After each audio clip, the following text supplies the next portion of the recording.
Montreal has Toronto has a lot of respect for Montreal. Of course. I was out in Toronto a couple of times for the Stylist DJ Awards. While I was there, I met with program director from Flow at the time, Wayne Williams, and other people, and they were fully aware of Montreal talent. Oh, yeah. And they respect Montreal. I ended up being a judge on the Juno committee for the hip hop category for several years. I just stepped down last year. Nice. I was for about 10 years. I was on the Juno committee for the hip hop category, and they said, listen, Montreal is the second biggest city in Canada.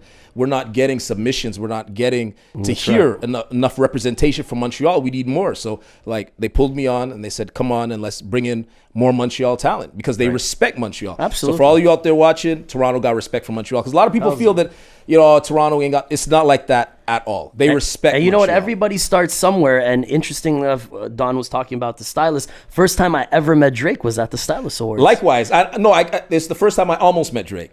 True story. I have to put it down here. I went to the Stylist. It was that was the year when Papoose. Was that the year that you were there? Papoose and Krupp were there. Yeah, we were all there, and I was nominated for the Raw Digga video that I done. And I was there. This was Aubrey Graham from Degrassi. Oh, yeah. He was not just an Drake. actor. Exactly. He was Aubrey Graham from Degrassi. Very humble, by the way. And I had gotten called. I was coming up. It was maybe the second time that I did the Stylist Awards. And but at this time, Papoose was there. This is when Papoose just signed the $1 Million Aftermath deal. Corrupt was there. Yep. You know what I mean? So Belly was there. Belly was there. Drake was there. I was there. This is the real beginnings of what would become. And I got there, and they're like, "Oh, we got here's some of the interviews." They're like, "Oh, you want to interview Drake from Degrassi?" And I was like, "Oh, okay." This was even before Replacement Girl with Trey Songz, which was his first international. This is like a year or two before that. I was like, "Oh, but Cardinal is here." I was like, "Corrupt is here. Papoose is here." Yeah, and Drake, like he said, super humble. Dude was solo. He was just walking around, just hoodie happy on, to meet people, man. and just happy to meet people, and nobody was paying any attention to him whatsoever. It was just it's the kid from Degrassi. Mm-hmm. The next year, 2 years later, it's a wrap. He's not even showing up anymore. No, you know what? He came. Yeah.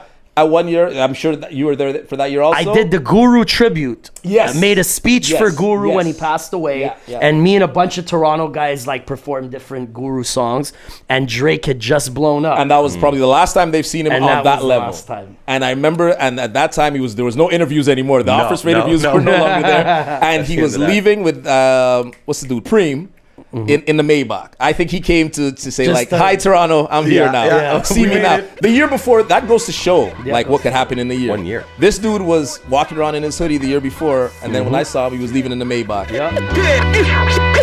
Represent one time on the M.O.T.